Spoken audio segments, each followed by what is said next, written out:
प्रार्थना करत होता. पुढे वचन काय सांगते, मार्क याचा 6 अध्याय 46 आणि 47 वचन. व लोकांना निरोप देऊन तो प्रार्थना करावयास डोंगरावर गेला. आणि रात्र झाली तेव्हा तो मचवा समुद्राच्या मध्यभागी होता व तो येशू एकटाच जमिनीवर होता. वचन सांगते प्रियानो, मार्क जेव्हा आम्ही पहिला ते 35 वचन वाचलं, सकाळी येशू ख्रिस्त प्रार्थना संपवत होते, आपल्या सेवा कार्याला ते बाहेर पडत होते, सेवा कार्य करायचे. वचन इथं सांगते की जेव्हा त्यांनी सेवा कार्य केलं, कदाचित तो वेळ दुपारचा असेल किंवा सायंकाळचा असेल, पण वचन इथं सांगते की त्यांनी लोकांना निरोप दिल्यानंतर डोंगरावरती गेलेत आणि परत ते प्रार्थना करत, रात्रभर प्रार्थना करते, रात्रभर प्रार्थना करते. सकाळची प्रार्थना, दुपारची प्रार्थना, कदाचित संध्याकाळ असेल, आणि पुढे आम्ही बघणार आहोत की रात्रीची प्रार्थना. काय काय लोक फक्त सकाळी प्रार्थना करतील, सकाळी प्रार्थना करतील. जर आमच्या जीवनामध्ये जर आम्हाला वेळ मिळतोय, तो वेळ आम्ही मोबाईलमध्ये, तो वेळ आमच्या मित्रांमध्ये, तो वेळ आम्ही इकडं तिकडे घालण्यापेक्षा, तो वेळ टीव्हीच्या समोर बसून वेगळ्या गोष्टी पाहण्यापेक्षा, आम्ही जर दररोज सकाळी देवाच्या सांध्यामध्ये जाऊन, दुपारच्या वेळेमध्ये देवाच्या सांध्यामध्ये जाऊन जर आम्ही प्रार्थना करतोय, जर आम्ही त्या देवाच्या चरणाकडे पाहतोय, आम्ही जर त्या देवाच्या मुखाकडे पाहतोय, प्रियानो, वचन सांगते येशूच्या चित्त होती जी तुमच्या ठाई होती, येशू ख्रिस्ता ठाई होती ती तुमच्या ठाई असू दे. तो येशू ख्रिस्ताच्या प्रियानो त्या गोष्टी आम्ही शिकवत आहोत आणि आमचं रूपांतर आमच्या जीवनामध्ये होत आहे. येशू ख्रिस्ताने सकाळी प्रार्थना केली, येशू ख्रिस्ताने दुपारी प्रार्थना केली. पुढे वचन काय सांगते, लोक याचा 6 अध्याय आणि 12 वचन. लोक याचा 6 अध्याय आणि 12 वचन. त्या दिवसात असे झाले की एकदा तो प्रार्थना करावयास डोंगरावर गेला आणि रात्रभर देवाची प्रार्थना करीत राहिला. सांगते लोक याचा 6 अध्याय 12 वचन. येशू ख्रिस्त रात्रभर प्रार्थना करत होता, रात्रभर. सकाळी प्रार्थना केली, दुपारी प्रार्थना केली, रात्रभर प्रार्थना करत होती. 3 वेळेस प्रभू येशू ख्रिस्त त्याच्या जीवनामध्ये प्रार्थना करतोय. प्रियानो, भरपूर यहुदी लोक आहेत 3 वेळेस जे मंदिरामध्ये जात होते. भरपूर दुसऱ्या लोक जे आहेत ते प्रियानो किती आपल्या जीवनामध्ये त्या गोष्टी करतात. जे आपले जे मुसलमान भाऊ आहेत ते 5 दिवस 5 वेळेस ते नमाज पडतात आणि ते देवाच्या सांध्यात जातात. परंतु आम्ही आमच्या जीवनामध्ये आम्ही किती वेळ प्रार्थना करतोय, आम्ही किती देवाच्या सांध्यात जातोय. वचन सांगते येशू ख्रिस्त सकाळी, येशू ख्रिस्त दुपारी आणि येशू ख्रिस्त रात्री सुद्धा प्रार्थना करतात. काही लोक फक्त सकाळी प्रार्थना करतील, नाही आता सकाळी प्रार्थना केली, दुपारची वेळ आहे, जरा टीव्ही बघत बसतो, जरा पिक्चर बघत बसतो, जरा या गोष्टी करतो, त्या गोष्टी करतो, जरा फिरून येतो, जरा असं करतो तसं करतो. अरे वेळ मिळालाय, लॉकडाऊन आहे, प्रार्थना कर, देवाच्या सांध्यात बस, देवाकडे आक्रोश कर, देवाकडे रड लोकांसाठी. लोक प्रार्थना करतात सकाळचे 5 मिनिटं 10 मिनिटं, कोणी 1 तास पण करत असेल. जेव्हा वेळ मिळते लोक प्रार्थना करत नाही. जर आमच्या जीवनामध्ये आध्यात्मिक उन्नती जर आमची व्हायची आहे, आम्हाला प्रियानो त्या गिलगाल मधून तर प्रियानो पुढे बेथेल मध्ये आणि त्याच्यानंतर येरिहो पासून यार्देन मध्ये जायचं आहे, आमच्या जीवनामध्ये तेवढं आम्ही चार्ज होणं किती महत्वाचं आहे. आमच्या गाडीमध्ये पेट्रोल असणं किती महत्वाचं आहे, आमची बॅटरी किती चार्ज असणं महत्वाचं आहे. जेवढी प्रार्थना करणार तेवढं आमच्या जीवनामध्ये प्रियानो आम्ही चार्ज होणार, तेवढा अभिषेक असणार, तेवढं सामर्थ्य असणार, तेवढं कृपादान असणार, तेवढं आम्ही जगातील मोह जिंकण्यासाठी आम्ही सामर्थ्यवान होणार.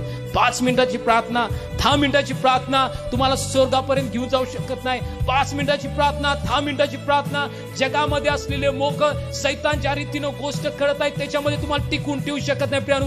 कारण आम्ही जर 2019 मध्ये जर महापूर बघितला, त्याच्यापेक्षा जेव्हा आम्ही लोकांना विचारतोय पूर कसा होता, ते लोक सांगतात ब्रदर गेल्या वर्षी 2019ला जेवढं पाणी आलं होतं त्याच्यापेक्षा जास्त पाणी आलेलं आहे. या वर्षी तेवढं जास्त त्रास आम्हाला झाला. 2020 मध्ये जी महामारी होती कोरोनाची, त्याच्यापेक्षा 2021 मध्ये भारतामध्ये मरणाऱ्याची लोकसंख्या जास्त होती. माझ्या प्रियानु प्रभू येशू ख्रिस्ताच्या सामर्थ्य नावामध्ये मला तुम्हाला सांगू द्या, येत्या प्रत्येक दिवस जसे जात आहेत कठीण प्रसंग येत आहेत, कठीण गोष्टी आज जगभरामध्ये, देशांमध्ये, नगरांमध्ये, राज्यांमध्ये येत आहे. आणि या परिस्थितीमध्ये जर तुम्हाला टिकायचं आहे, तुमची प्रार्थनामय जीवन असणं किती महत्वाचं आहे. मी किती संदेश ऐकले, मी किती गोष्टी केल्या, मी किती गोष्टी लोकांना सांगितल्या, याच्यापेक्षा माझ्या जीवनामध्ये जर माझी वैयक्तिक प्रार्थना नाही, जर मी त्या बापाच्या सांध्यामध्ये बसून जर त्याचं चरण पाहत नाही, मी त्याचं मुख पाहत नाही, त्याच्याकडून सामर्थ्य, त्याच्याकडून जर मी कृपादान, त्याच्याकडून जर मी अभिषेक घेत नाही, त्याच्याकडून जर मी वचन घेत नाही, प्रियानो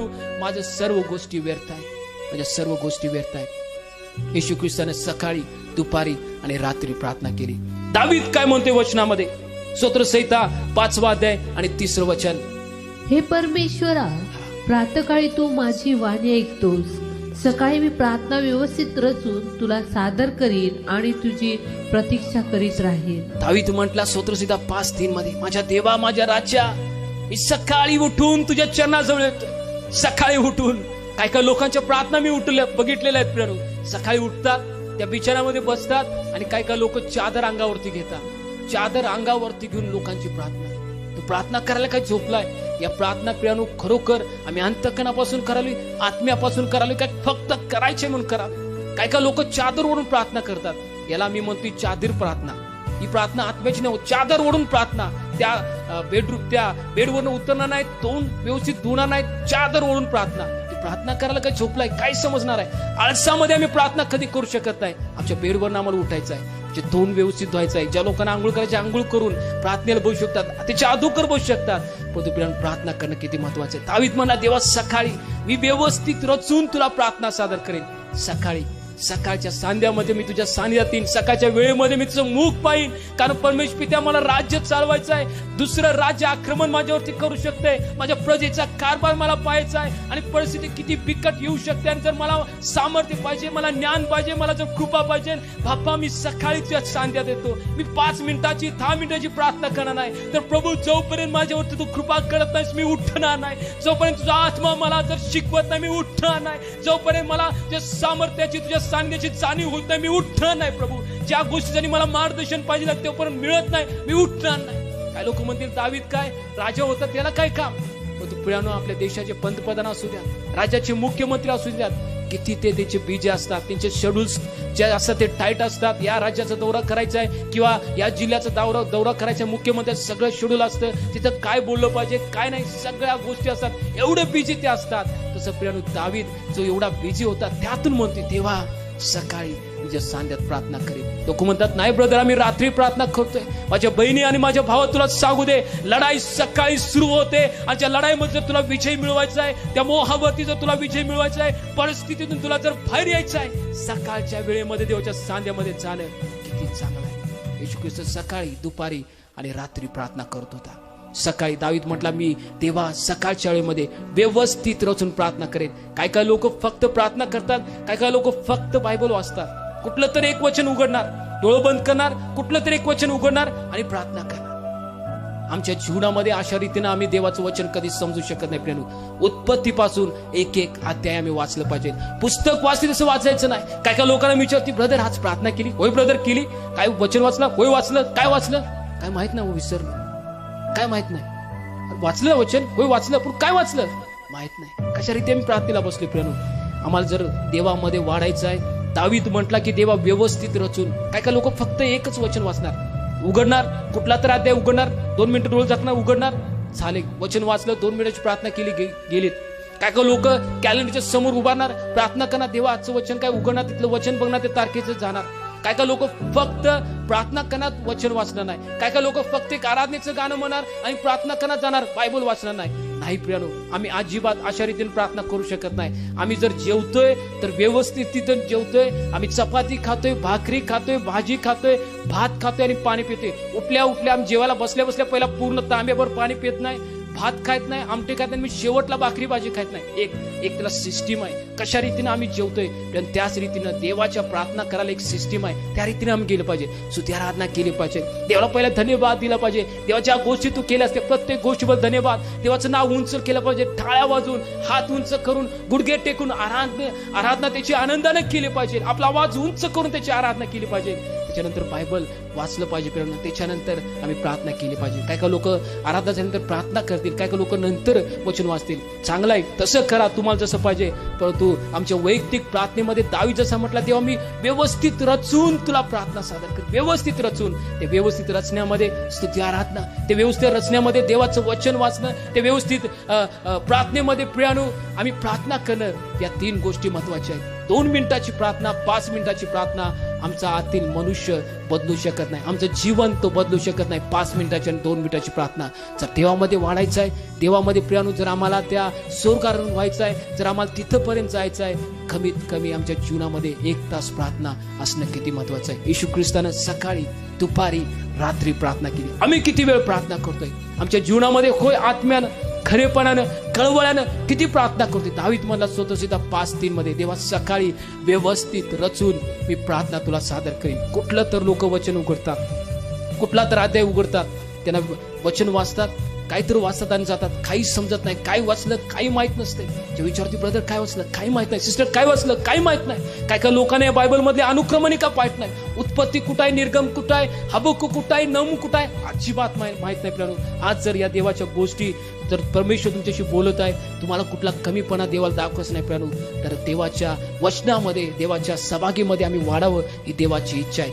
वचन सांगते त्याप्रमाणे आम्ही प्रार्थना करावी ही देवाची इच्छा आहे. येशू ख्रिस्ताने ज्या रीतीने प्रार्थना केली आम्ही त्या रीतीने प्रार्थना करणारे लोक असावं ही देवाची इच्छा आहे प्रियानो. वचन सांगते दावीद 5:3 मध्ये स्तोत्रसंहिता की देवा व्यवस्थित सकाळी रचून मी तुला प्रार्थना करीन. आमच्या जीवनामध्ये आम्ही कशा रीतीने प्रार्थना करतो प्रियानो. जर आम्हाला वाढायचं आहे उत्पत्तीपासून एक एक अध्याय आम्ही वाचावेत. जर त्या अध्यायामध्ये समजलं नाही तर प्रियानो पुढचा अध्याय वाचायची गडबड आम्ही करू नये.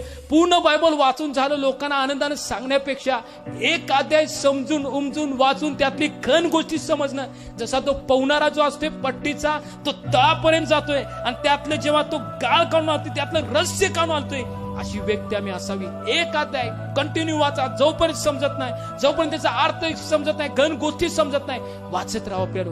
आम्हाला पूर्ण बायबल वाचलं म्हणून कुणाला सांगायची आम्हाला गरज नाही, तर आम्ही एक एक अध्याय वाचून त्यातलं रहस्य समजणं किती महत्वाचं आहे, किती महत्वाचं आहे. मी माझ्या जीवनामध्ये प्रियानो एक अध्याय 7 दिवस 8 दिवस 10 दिवस एक एक अध्याय वाचली प्रियानो. एक एक अध्याय जोपर्यंत त्यातलं घन गोष्टी येत नाहीत, आणि जेव्हा घन गोष्टी येतात आणि जेव्हा लोकांना ते वचन आम्ही पाठवतोय, आम्ही शेअर करतोय, लोकांचे रिप्लाय येतात, म्हणतात की ब्रदर जे वचन तुम्ही पाठवताय त्या रीतीनं आमच्या जीवनामध्ये ती परिस्थिती सुरू आहे. जे वचन तुम्ही पाठवताय आमच्या जीवनामध्ये त्याच गोष्टी आज सुरू आहेत. त्या वचनाद्वारे आम्ही आशीर्वादित झालो, त्या वचनाद्वारे आमची कान उघडणी झाली, त्या वचनाद्वारे आम्हाला मार्ग समजला. प्रियानो आज परमेश्वराची इच्छा आहे हर एक व्यक्ती देवाच्या राज्यासाठी वापरला जावा.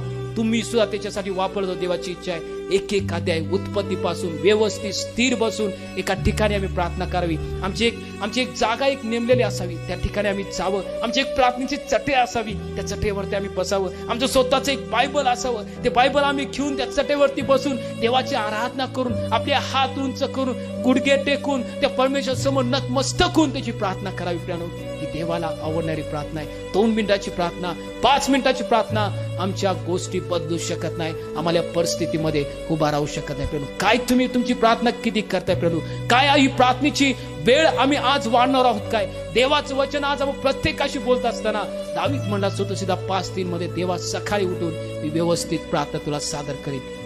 तुम्हाला कामाला जायचंय लवकर उठून तर लवकर उठा प्रियानो.